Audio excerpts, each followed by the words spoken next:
창세기 1장 3절부터 5절까지 같이 합독하겠습니다. 시작.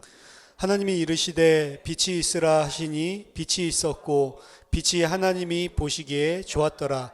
하나님이 빛과 어둠을 나누사 하나님이 빛을 낮이라 부르시고 어둠을 밤이라 부르시니라. 저녁이 되고 아침이 되니 이는 첫째 날이니라. 아멘. 오늘부터 본격적으로 창세기 1장의 창조 이야기에 창조의 메인 스토리가 시작되는데요.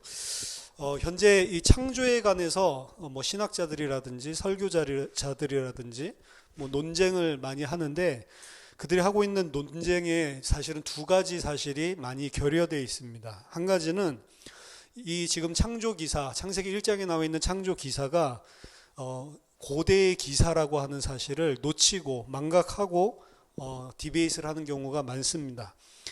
이 이야기는 현대적인 과학적인 관점에서 쓰여진 책이 절대로 아니고, 현대 과학책을 읽고 그 창조 때 어떤 일이 일어났는지 이해하기 위해서 창세기를 만약 들이대면 잘못된 거란 말이에요. 근데 많은 데서 그렇게 하고 있죠. 창조과학회나 이런 데서 아주 좋은 목적 가지고 그렇게 했지만, 사실 창조과학회에서 이야기하는 것과 창세기 1장의 이야기는 다른 이야기입니다. 그것 때문에 오히려 문제가 좀 많이 생겨서 지금 과신대, 과학과 신학과의 대화 이런 팀들이 본격적으로 잘못된 것들 막 지적하고 까고 있죠. 두 번째는 우리가 창세기 1장을 읽을 때 항상 우리는 이것이 하나님이 창조하셨다, 그리고 하나님께 어떻게 창조하셨다라고 하는 창조에 관한 교리같이 읽고 있다는 것입니다. 그게 잘못된 거다라고 이야기를 하는 겁니다. 왜냐하면 창세기 1장은 창세기 1장 따로 보면 안 돼요. 창세기 1장을 오경이라고 하는 전체의 문맥 속에서 봐야 됩니다. 거기서 이탈시켜서 이건 창조 이야기를 하고 있는 거다, 단순하게 어떻게 세상을 하나님이 만들었는지 각 날에 그걸 설명하고 있는 거다라고 1차적으로 보고 이걸 해석한다면, 사실은 오경 전체에서 이야기하고 있는 맥에서, 문맥에서 이탈시키는 결과를 낳게 되는 겁니다. 오경이라고 하는 책이 한 책으로 이렇게 딱 묶여서 내려오잖아요. 그 전체에 어떻게 보면 서론 역할을 하는 것을 창세기 1장이 맡고 있다라고 볼 수가 있습니다. 따라서 창세기 1장을 볼 때에는 오경의 서론으로서 어떻게 역할을 하고 있는가라고 하는 관점으로 읽어야 된다는 거죠. 그리고 더 크게는 성경 전체의, 성경 66권 전체의 구속 역사에 대한 서론 역할을 하고 있는 것이 창세기 1장입니다. 따라서 전체적인 성경 안에서도 구속 역사라고 하는 맥, 그리고 오경 안에서도 출애굽을 중심으로 하고 있는 그 오경 안에서 이야기하고 있는 그 맥, 그 안에서 창세기 1장을 보지 않으면 그냥 이건 창조를 어떻게 했는지 정보를 얻는 데 그친단 말이에요. 그런 정보를 전달하고 있는 그런 책이 아니다라는 것을 명심해야 됩니다. 근데 이 두 가지를 망각한 채로 많이 서로 논쟁을 하고 있단 말이죠. 자, 오늘 첫째 날에 하나님께서 빛을 창조하신 기사가 나옵니다. 이 하나님께서 빛을 창조하신 기사 또한 이런 전체적인 특별히 구속 역사라고 하는 성경 66권 속에 맥에서 이해를 해야 바르게 이해를 할 수가 있는 것입니다.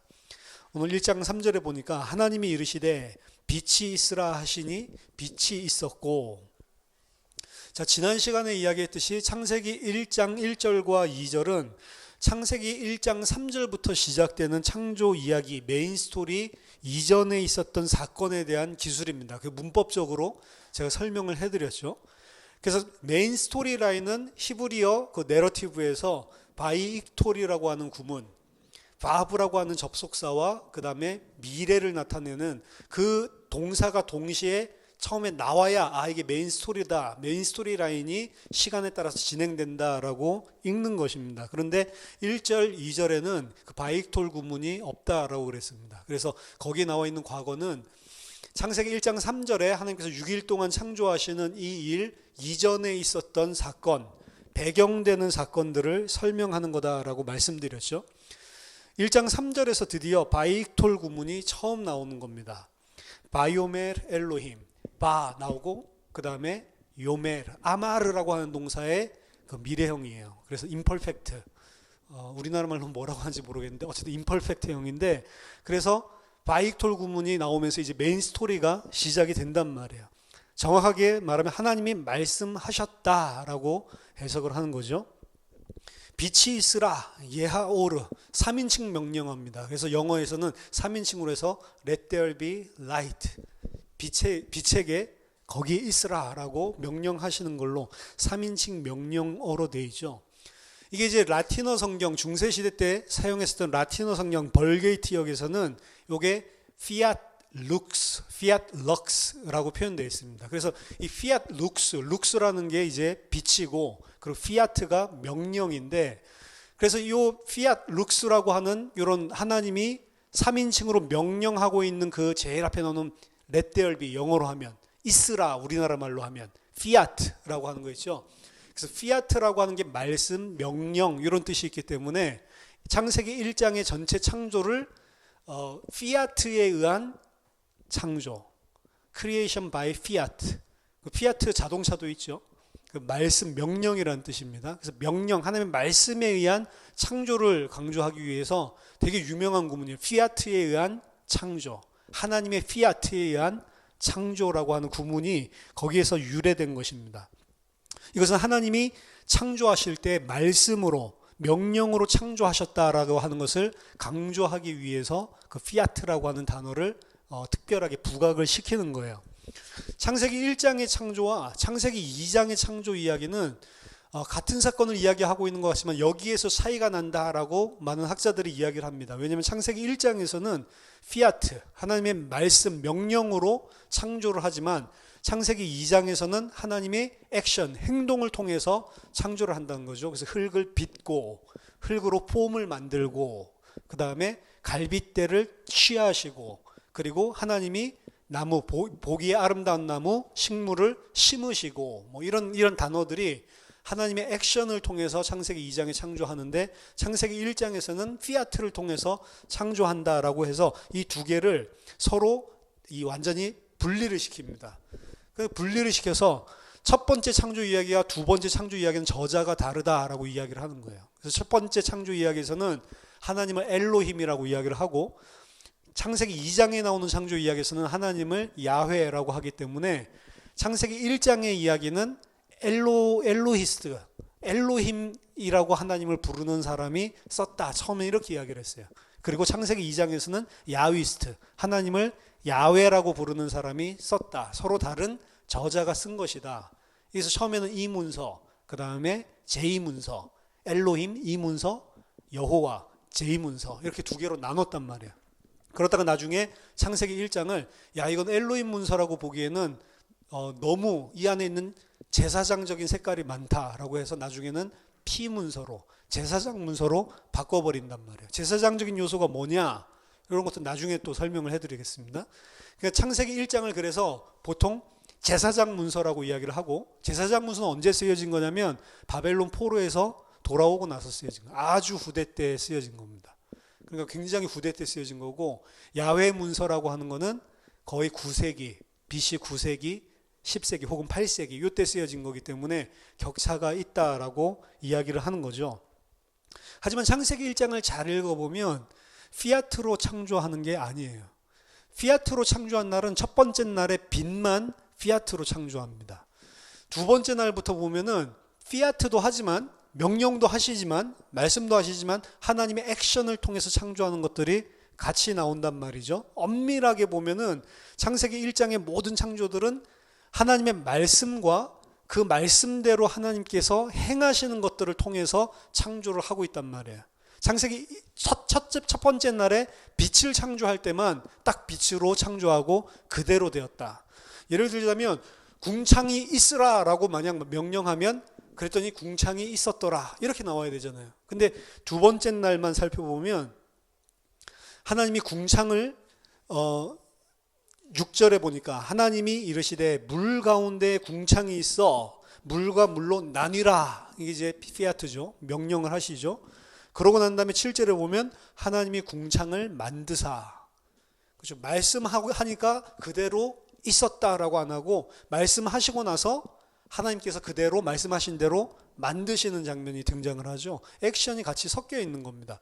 따라서 거기에 따라서 1장, 2장을 완전히 다른 저자가 쓴 창조 이야기다라고 구분하는 것 자체가 무리가 있다는 거죠. 그럼 이렇게 하나님께서 말씀과 그 후에 수반되는 하나님의 행하심으로 1장에서도 창조하고 있다라고 볼 수 있습니다. 이것도 굉장한 의미가 있어요. 둘째 날 설명할 때 다음 주에 좀 말씀드리겠습니다. 자, 오늘 빛이 있으라 라고 이야기하셨는데 과연 이 빛은 무엇인가? 해와 달과 별들은 넷째 날에 창조를 하시죠.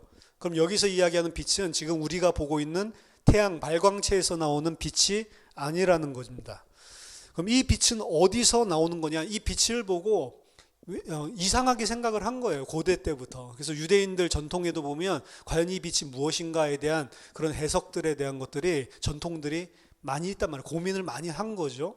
그래서 어떨 때는 태양이 분명히 빛이 있는데 태양은 나중에 만들지만 그 발광체는 나중에 만들지만 빛이라고 태양이 가지고 있는 빛은 첫째 날에 만들었다. 뭐 이런 식으로 해석을 한 것도 있단 말이죠. 하지만 먼저 첫 번째로 이 창세기가 고대의 문서라고 하는 것들의 개념, 그리고 고대의 창조 이야기는 단순하게 창조가 어떻게 됐다 인포메이션 전달하려고 쓰여진 것이 아니고 우리 국가 신, 우리가 지금 섬기고 있는 우리 민족이 섬기고 있는 이 신이 얼마나 위대한지를 설명하기 위해서 창조 이야기를 썼단 말이에요. 고대. 그럼 창세기 1장을 쓸 때에도 고대 이스라엘의 관점에서 본다면 그냥 단순하게 하나님이 우리가 섬기는 여호와 하나님, 엘로힘 하나님이 천지를 창조하셨다. 단순하게 그것뿐만이 아니고 그 하나님이 얼마나 위대하신 분이고 참신이고 그분만이 하나님이신지를 설명하기 위해서 창조 이야기를 쓰고 있는 거란 말이죠. 따라서 고대 근동지방의 이교와 비교해서 생각을 해볼 수가 있는 겁니다. 이 메시지를 통해서 이 전달하고 싶었던 것은 당시에 있었던 많은 이교도들 그리고 많은 다른 민족들은 전부 다 태양을 신으로 섬겼다고요. 태양을 신으로 우상 숭배하고 있었고 태양이 마치 자체적인 생명의 힘을 가진 것처럼 생각을 하고 있었습니다. 근데 여기서 말하는 것은 그 태양이 빛의 근원도 아니고 그 태양이 생명을 줄 수 있는 것도 아니고 그 태양이 하나님이 아니라는 거죠. 하나님이 태양 이전에 있었고 또한 그 빛은 궁극적으로 태양에 의존해서 나오는 것이 아니고 빛은 하나님으로부터 발산되는 것이다 라고 하는 것을 이야기를 하는 겁니다. 그래서 첫 번째로 고대 근동 관점에서 본다면 이거는 폴레미컬한 메시지예요. 이방인들이 섬기고 있는 해와 달과 별들 그런 것들은 신이 아니고 참 빛은 하나님으로부터 오는 것이다. 거기서 나오는 빛이 근원이 아니다 라고 하는 것을 이야기를 하고 있는 겁니다. 두 번째 더 중요하게는 이 빛은 지금 우리가 보고 있는 자연광, 태양광이 아니라는 거죠. 이 빛은 하나님이 거하시는 천상의 세계로부터 발산되는 빛입니다. 더 정확하게 말한다면 하나님으로부터 발출되는 빛이에요. 창세기 1장에 나와 있는 이 이야기가 완성되는 것이 계시록이잖아요. 계시록에 보면 더 이상 태양과 달이 없죠. 쓸데가 없다라고 그랬죠. 왜요? 하나님과 어린 양이 우리의 영원한 빛이 되신다라고 이야기했습니다. 그렇죠? 이 빛은 하나님으로부터 천상계에서 나오는 빛이죠. 그래서 우리가 보고 있는 자연광 이야기를 하고 있는 것이 아닙니다. 이 빛 안에 생명이 있는 거예요. 왜냐하면 지금 창세기 전체적인 구조도 이야기를 다음에 해야 되겠지만 창세기 전체적인 구조를 보면 지난주에 말씀드린 대로 토후와 보후의 문제를 해결하는 것입니다. 토후라는 건 뭐였죠? 자체적으로 황폐하고 황무지가 돼서 스스로 그 어떠한 생명도 생산할 수 없는 상태, 그거를 토후라고 이야기했죠. 보후라고 하는 것은 생산할 수 없고 생명력이 없는 그 황무지이기 때문에 그 어떤 것도 살고 있지, 거주하고 있지 않는 텅텅 비어있는 상태라고 이야기를 했죠. 첫째 날부터 셋째 날까지는 이 토후의 문제를 해결하는 거란 말이에요. 하나님께서 이 땅을 생명을 낼 수 있는 땅으로 바꾸시는 게 토후의 문제의 해결입니다. 그래서 토후의 문제가 마지막에 해결되면 셋째 날에 어떻게 되냐면 이 황무했던 땅이 먹을 수 있는 각종 씨 맺는 채소 그리고 열매 맺는 나무 이 아름다운 생명체들로 가득 차 있는 걸로 생산을 해내는 땅으로 바뀌어 있단 말이에요. 생명이 있는 땅으로 바뀐다는 거죠. 이 생명의 문제를 해결하고 있는 거, 이게 사실은 빛으로부터 시작되고 있다라고 이야기를 하고 있는 거예요. 첫째 날부터 셋째 날까지가 생명을 자기 스스로의 힘으로는 만들어낼 수 없는 땅의 상태, 인간이라고도 이야기를 했습니다. 이 상태의 문제를 해결하기 위해서 하나님이 근원이 되시는 빛이 먼저 등장을 하는 거예요. 이 빛에 의해서 죽어있던 황무지였던 아무것도 아니었던 존재가 드디어 생명을 열매를 맺을 수 있는 존재로 바뀌는 것을, 토후의 문제를 해결하는 걸로 이야기를 한다는 거죠. 우리가 자연과학적으로 본다면 뭐 풀과 식물과 뭐 씨 맺고 열매 맺는 나무, 채소들, 이런 것들은 어디에서 에너지를 얻냐면 태양광으로부터 사실은 에너지를 얻는, 광합성을 한다라고 이야기하잖아요.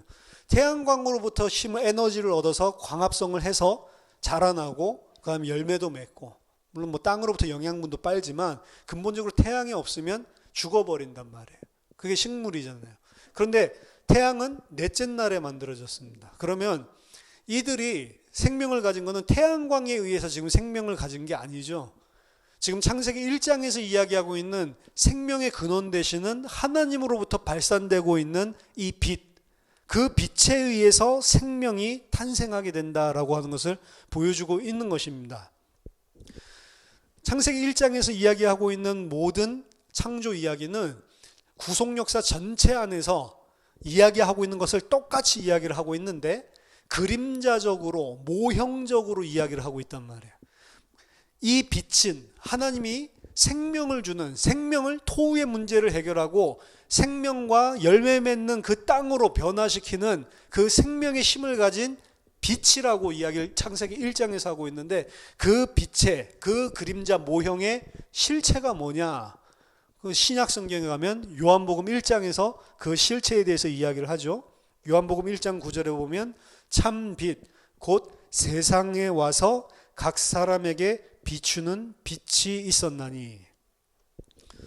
예수님이 창조된 빛이다라는 이야기를 하는 게 아니고 모형이기 때문에 이렇게 표현을 하고 있는 것 뿐입니다. 예수님 창조된 분이 아니죠. 삼위의 하나님이십니다.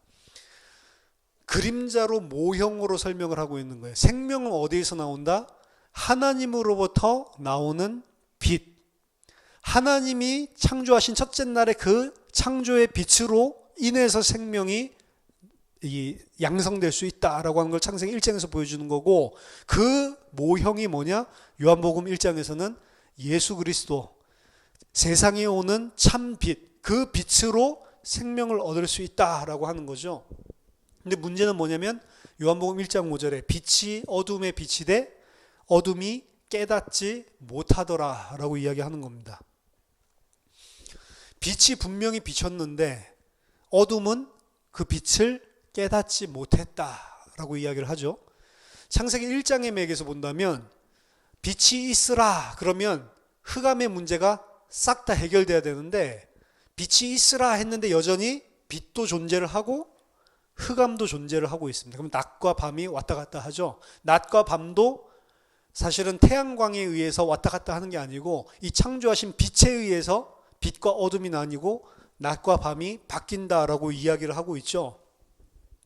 그래서 이 이야기들 자체가 지금 자연적으로 창조 이야기를 하는 게 아니란 말이에요. 신학적인 메시지를 담고 있는 것이지 그냥 창조 이야기로 읽으면 안 된다는 거죠. 요한복음 1장 11절에 자기 땅에 오매 자기 백성이 영접하지 아니하였으나, 왜냐? 어둠이 지금 깨닫지 못하고 있으니까. 영접하는 자, 곧 그 이름을 믿는 자들에게는 하나님의 자녀가 되는 권세를 주셨으니 이는 혈통으로나 육적으로나 사람의 뜻으로 나지 아니하고 오직 하나님께로부터 난 자들이니라. 자, 생명을, 그 빛에 의해서 사람들이 생명을 얻어야 되는데 어두움이 깨닫지 못하고 있습니다. 자기 백성들마저도 깨닫지 못하고 그 빛을 보지 못하고 있는데, 그래서 영접하지 않죠. 거부를 하는데 영접하는 자들이 있단 말이에요. 근데 그 영접하는 자들은 어떻게 난 거라고 이야기하냐면 혈통으로나 육정으로나 사람의 힘으로, 사람의 어떤 방법으로 난 것이 아니고 하나님께서 그들을 알게 하신 것이다. 하나님께서 그들을 하나님으로부터 난 자들이다 라고 이야기를 하고 있는 것입니다. 빛이 와도 예를 들면 이겁니다. 아무리 빛이 있어도 시각장애자들은, 맹인들은 볼 수가 없어요. 그렇죠? 시각이라고 하는 것들 자체가 빛이 뭐 들어와서 그 다음에 뭐 굴절돼 가지고 상이 맺혀 가지고 그리고 뇌에다가 시신경이 전달을 해서 그래서 보게 되는 그게 시각이잖아요. 빛이 없으면 보지 못하죠. 빛이 들어와서 상을 맺혀줘야 시각을 통해서 우리가 인지를 하게 되는데 맹인들은 그 능력이 없잖아요. 능력이 없으니까 분명히 똑같은 빛이 있는데 똑같은 빛이 들어가는데 그걸 감지할 수 있는 능력 자체를 상실했기 때문에 빛이 있는데도 보지 못합니다. 그건 맹인이고 소경이라고 이야기를 하죠. 빛이 있는데 생물학적인 이 빛을 보지 못하는 사람들, 태양광, 자연광을 보지 못하는 사람들, 그 사람들을 보고 소경이라고 이야기합니다. 근데 이 소경이라고 하는 거는 그 소경이 분명히 빛이 있는데도 보지 못한다. 요걸 설명하는 게 아니고 그 소경을 통해서 뭘 봐야 되냐면 참 빛이 있는데 그 참 빛을 알아보지 못하는 소경들이 있다는 거예요. 있는 정도가 아니라 많죠. 그런데 그 빛을, 참 빛을 알아볼 수 있는 사람은 사람의 뜻으로 자기가 잘나서 자기가 어떤 능력이 있어서 된 것이 아니고 반드시 하나님으로부터 난 자들이어야 그 참 빛을 볼 수 있다. 그 참 빛을 통해서 보는 거죠. 영적인 진짜 실상을. 그거 볼 수 있는 사람들은 하나님이 택하셔서 하나님께서 보게 하셔야지만 가능하다는 겁니다. 빛이 어두움에 빛이 돼. 그래서 어둠이 깨닫지 못하더라. 근데 사실은 창세기 1장을 보면 어떤 것은 어둠이고 어떤 것은 빛이고 이러지 않았어요. 애초에 처음부터 다 어두움이었습니다. 그렇죠? 다 어두움이었는데 거기에 빛을 비췄단 말이에요. 근데 여전히 어두움이 있고 그리고 그 빛을 받는 낮이 있고 밤이 있고 이게 존재하는 거죠. 두 가지가. 그래서 이 창조 이야기를 통해서 구원에 대해서 설명을 하고 있단 말이에요. 참 빛이 와서 생명을 주는 빛이 왔는데 그 빛을 보는 사람도 있고 그 빛을 보지 못하는 맹인도 있다라는 거죠. 근데 그 빛을 보는 사람은 자기가 어떤 능력을 가져서 볼 수 있는 것이 아니고 하나님으로부터 난 자들이기 때문에 하나님이 보게 하신 거다라고 이야기를 하고 있는 것입니다.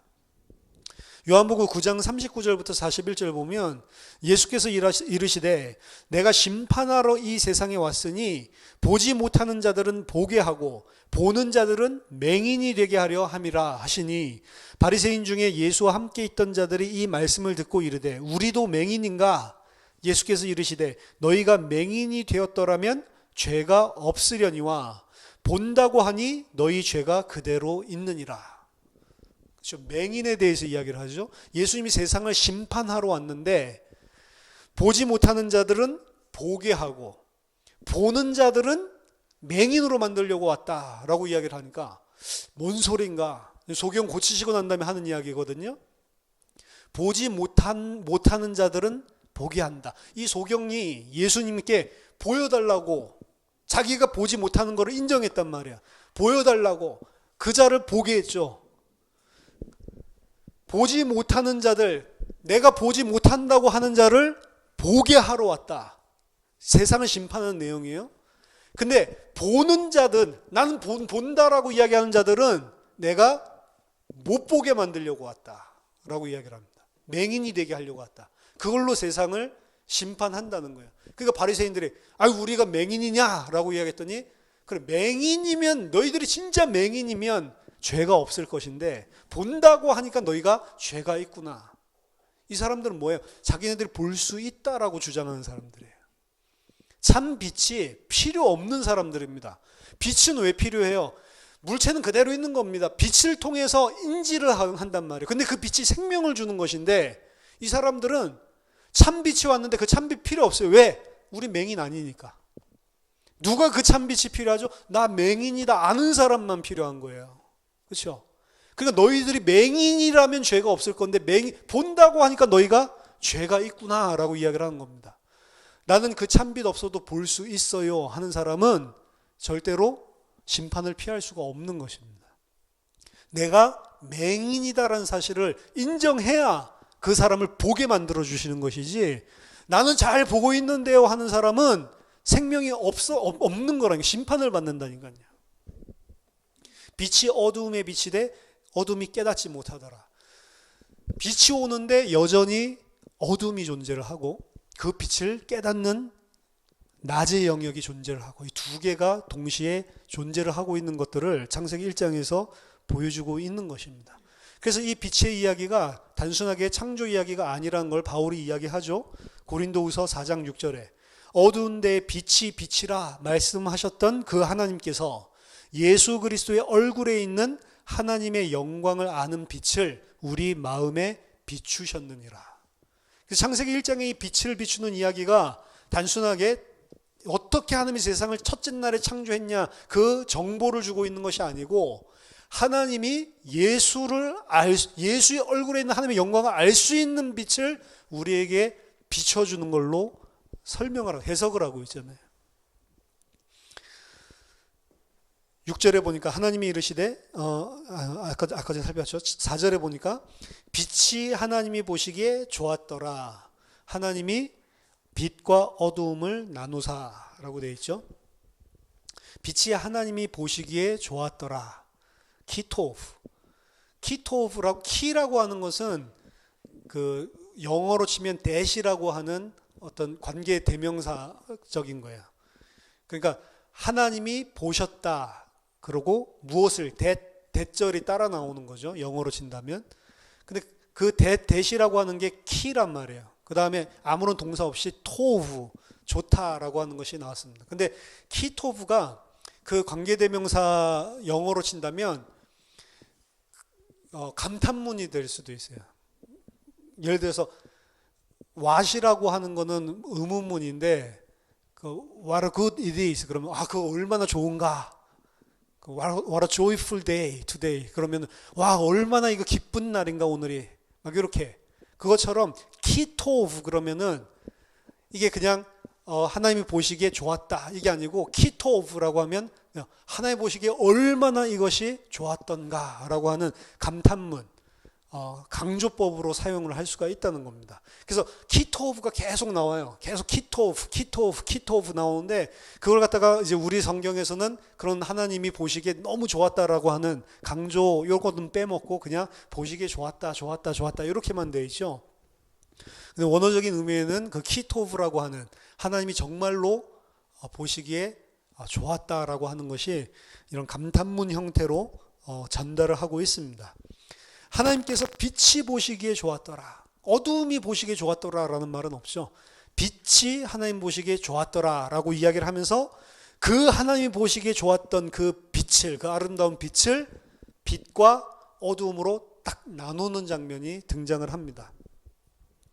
창세기 1장에서 이야기하고 있는 창조 이야기는 흔히들 분리의 일, 하나님께서 분리하는 작업을 하시는 것, 그것이라고 보통 설명을 합니다. 왜냐하면 나눈다라고 하는 동사가 계속 나온단 말이에요. 이제 이 창세기 첫째 날부터 시작해서 둘째 날에도 궁창으로 나누죠. 나누는 일들이 계속 등장을 하는 것입니다. 나눈다라고 하는 동사는 이 바달이라고 하는 동사인데, 창세기 1장에서만 이제 5번 등장을 합니다. 5번 등장을 하는데, 이 어떤 두 대상 A랑 B를 나눌 때는 바달이라고 하는 동사가 나오고, 그 다음에 베인이라고 하는 베인 A, 부베인 B 이런 식으로 베인이라고 하는 접속사가 등장을 한단 말이에요. 근데 왜 이야기를 하냐면은 나누다 베인 A, 부베인 B 이런 식으로 나누는 거 있죠. 딱딱 A와 B를 나누는 거. 그 나누는 거는 어디에서 성경 안에서 등장하는 거냐면 정한 짐승과 부정한 짐승을 나눌 때 나오는 거예요. 정한 짐승과 부정한 짐승을 율법에서 나눌 때 베인 A, 부베인 B 이런 식으로 아예 나눠버린단 말이에요. 그래서 지금 하나님께서 빛과 어두움을 나누신 것은 그냥 단순하게 이 밝은 대낮과 밤을 나눴다라고 하는 것이 아니고, 이 정결법, 그리고 그 동물들과 그 율법 안에서의 그 부분을 연상케 하는 장면이다라고 볼 수가 있는 것입니다. 따라서 코펄루드라고 하는 이 학자는 뭐라고 이야기를 했냐면 창세기 1장에서 이 바달이라는 표현을 계속해서 분리시키는 것들을 강조하고 있는 것은 뭐 이 사람은 이제 창세기 그리고 오경 자체가 완성된 게 포로기라고 생각을 하니까 포로 시대 바벨론에서 살고 있었던 그 하나님의 백성에게 그 이방 민족의 그 어떠한 영향으로부터라도 자기 자신을 분리시켜서 거룩한 자로 설 수 있도록 그걸 강조하는 메시지를 심기 위해서 이런 바달이라는 표현을 계속해서 강조해서 쓰고 있다라고 이야기를 하는 거죠. 하나님은 하나님께서 택하신 백성, 그 빛을 통해 생명을 얻는 자와 그 빛을 알아보지 못하는, 스스로 본다라고 생각하지 함으로 그 빛을 알아보지 못하는 맹인들, 이들을 나누신단 말이에요. 그 나누는 과정이 바로 구속 역사입니다. 하나님은 전체 인류의 역사를 통해서 뭘 하고 계시냐면 이 빛을 통해 생명을 얻을 자와 그 빛을 거부하는 자로 나누는 작업을 계속 하고 계시는 거예요, 사실은. 이 분리는 어떻게 일어나냐? 원래는 그냥 다 흑암이었어요. 그렇죠? 분리가 일어나는 이유는 하나밖에 없습니다. 하나님이 빛을 창조했고 하나님이 빛을 주셨기 때문에 분리가 일어나는 거예요. 우리가 하나가 돼서 뭐 협동해서 잘 살자 좋은 것 같지만 협동해서 다 살면, 다 어둠 가운데 살면 전부 다 심판이고 지옥입니다. 거기다가 하나님이 빛을 비춰서 하나님이 택하신 하나님부터 난 자들을 보게 만든단 말이에요. 그 영적인 생명의 빛을 통해서 진짜 하나님이 누구신지 그 하나님의 얼굴에 있는 영광을 보게 만드는 자들이 있단 말입니다. 그들이 어떻게 해서 나누게 되냐? 하나님에게 모든 이니시에이션이 있어요. 하나님이 시작하는 거란 말이에요. 사람에게서 시작되는 게 아니고 사람은 전부 다 흑암인데, 흑암에 덮여 있는데 하나님으로부터 시작해서 그걸 나누는 거를 시작한단 말이에요. 하나님 마음이죠. 그래서 그거를 되게 싫어하는 사람들이 많습니다. 그럼 왜 하나님 누구는 택하고 왜 하나님 누구는 택하지 않았어? 아프리카에 사는 사람들 어떻게 해? 아직도 복음 못 들은 사람들 많을 건데 어떻게 해? 그럼 조선시대 때 살았던 사람은 어떻게 해?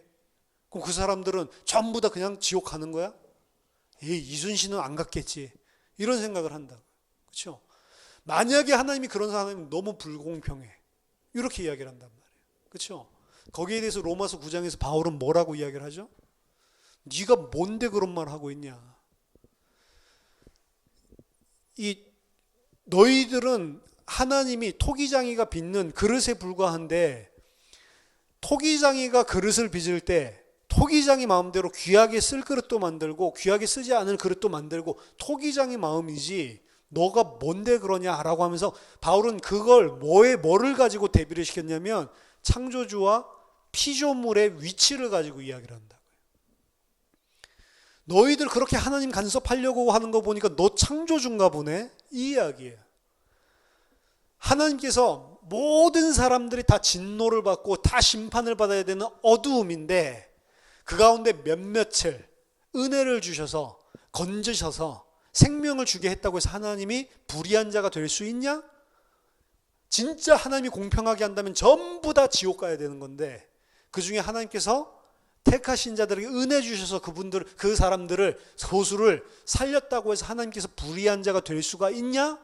그럴 수 없다라고 이야기를 하죠. 이게 창조주에 대한 피조물의 무릎 꿇음의 사실은 근본적인 이야기입니다. 내가 하나님을 갖다가 내 기준에 이해가 안 되기 때문에 사람들은 못 받아들이는 거예요. 많은 불신자들이랑 이야기해 보세요. 항상 그 이야기입니다. 그럼 이디오피아에 왜 저렇게 굶어 죽는 사람들이 있어? 하나님이 살아있으면, 하나님이 사랑이라면 항상 그 이야기 하거든요. 그렇죠? 그럼 어떻게 저 사람들은 구원 안 받고 전부 다 지옥 가게 하나님 만들 수 있어? 하나님 사랑. 난 그런 하나님이라면 믿지 않아. 그렇죠? 이 사람은 자기가 하나님이 되고 싶은 사람이지, 자기가 생각할 때 이 정도 이렇게 돼야 하나님이지, 그 만들어 놓은 하나님을 믿고 싶은 사람이지, 하나님이 모든 주권을 가지고 행하시는 거는 거기 무릎 꿇을 수 없다는 거예요. 내가 봤을 때 하나님이 잘못됐어. 이 이야기죠.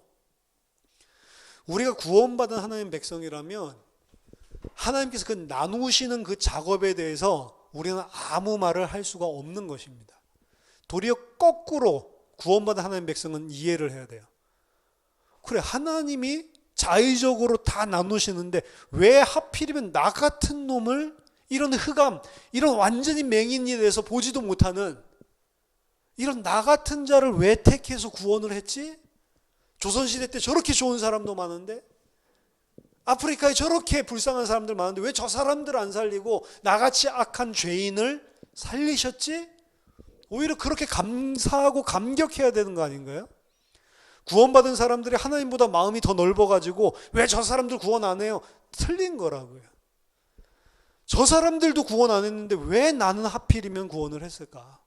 나도 조선시대에 태어났더라면 이 복음 한 번도 들어보지 못하고 그냥 불지옥 갔을 건데 왜 하필이면 나는 이 시대 때 태어나게 해서 이 말씀을 받을 수 있도록 이렇게 은혜를 주셨는가? 그거 생각하면 하나님께 감사해야죠. 하나님한테 역정을 낼 게 아니고. 원래 하나님이 공정하게 한다면 다 지옥 가야 되는 거잖아요. 흑암이었죠. 흑암에 덮여 있었잖아요. 자기 스스로는 그 어떤 생명도 내놓을 수 없는 맹인의 상태였잖아요. 거기에 하나님께서 빛을 비춰서 보게 만들고 생명을 가지게 했으면 감사해야지. 그 생명을 그렇게 받았다라는 것을 인식하고 하나님의 은혜를 받았다라고 하는 사람이 아까 그런 식으로 하나님을 따질 수 있냔 말이에요. 근데 그 주장이 어디서 나오냐? 교회 안에서 나온다니까요. 교회 밖에서 나오는 게 아니고 교회 안에서 나온다니까요. 제가 봤을 때 은혜를 모르는 사람입니다.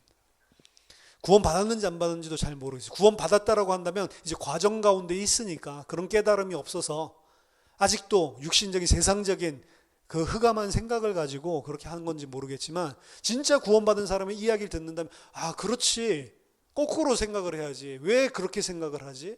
당연히 하나님께 더 감사하고 감격할 조건으로 바뀌게 되는 것이죠.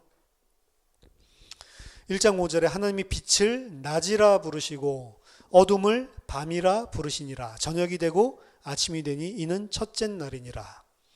자, 하나님이 빛을 낮이라 부르시고, 이건 계속 바이톨로 바브 컨세큐티브, 우리나라 말로는 연속 바브라고 하는 그 이야기 스토리라인으로 그대로 이야기를 하고 있는 거예요. 빛을 낮이라 부르시고. 그런데 여기서 또다시 창세기 1장 2절처럼 디스정티브, 불연속성으로 스토리라인에서 바이톨이 아닌 또 따로 딱 떼놓는 구문이 나오는데, 그게 뭐냐면 어둠을 밤이라 부르셨다. 이것도 창세기 1장 2절처럼 바브가 나오고 바로 어둠이라고 하는 명사가 등장을 해요.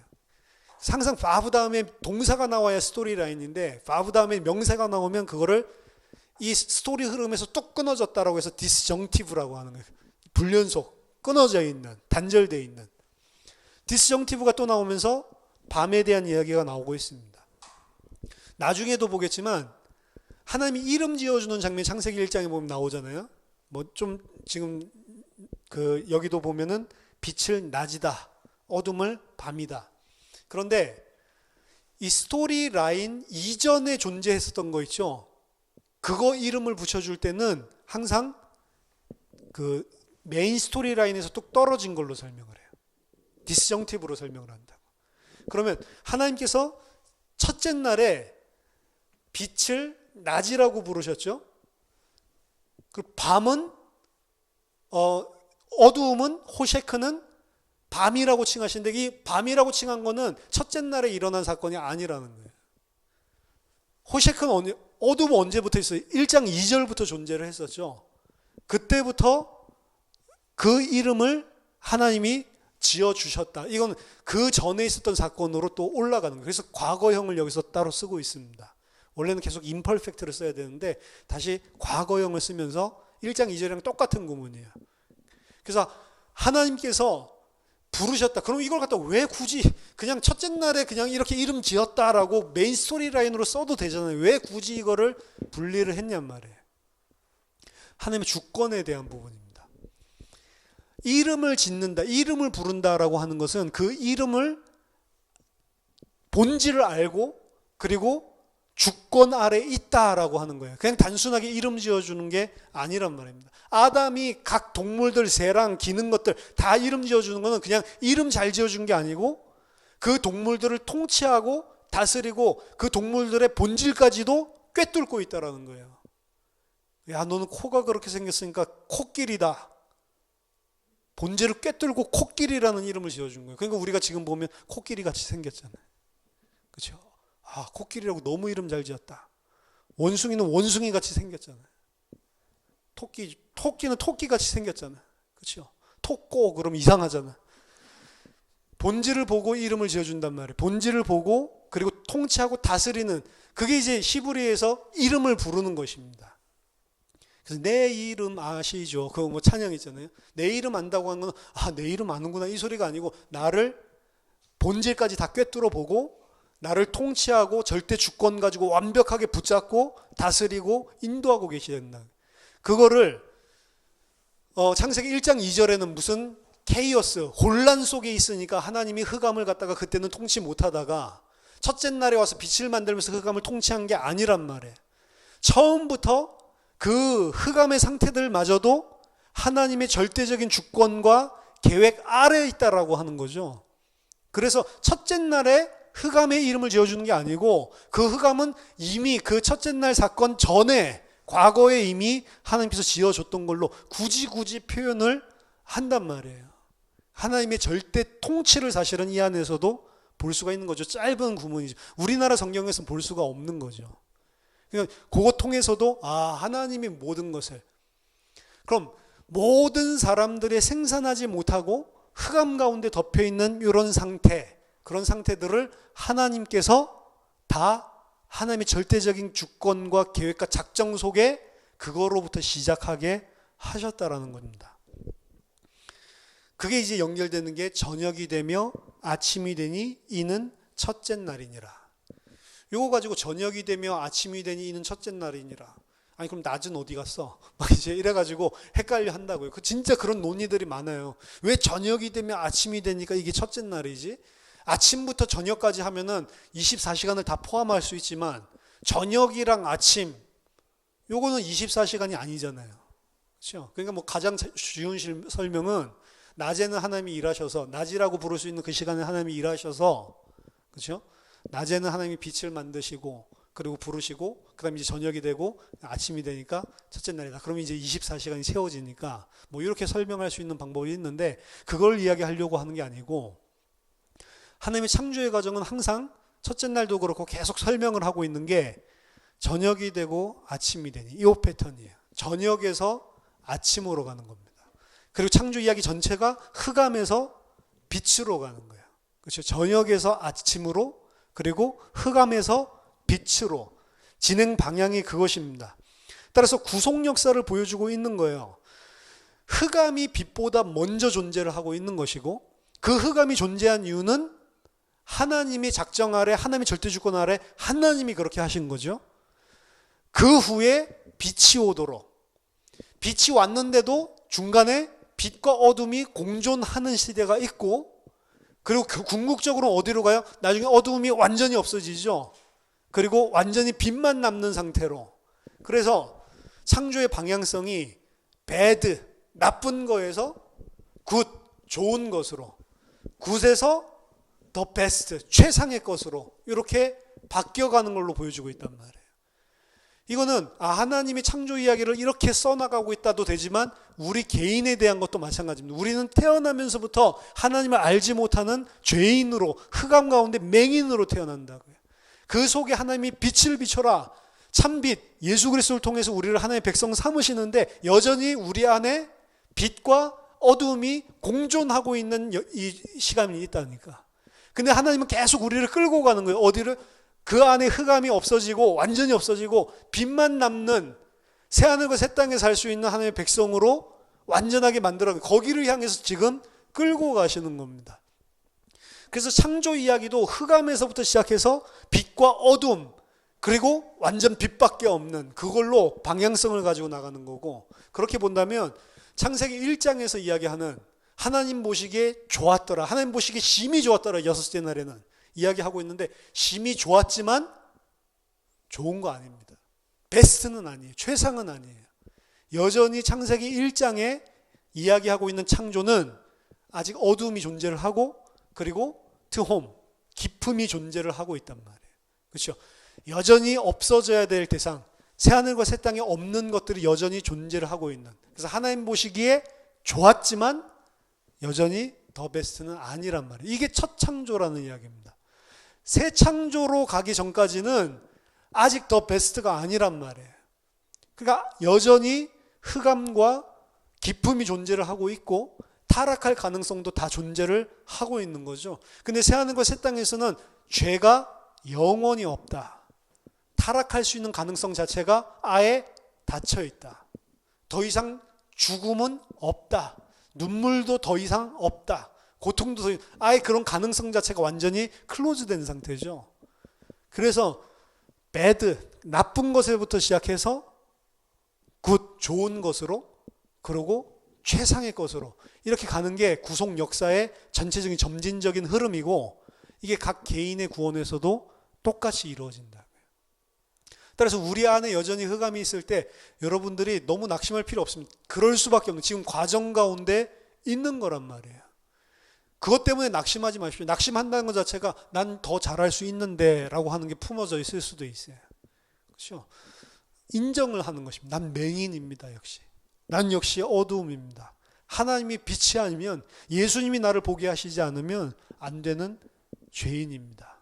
이 사실을 인정하는 거예요. 그렇게 해서 하나님께 절대적인 의존하는 자로 계속해서 세워져 나가는 것입니다.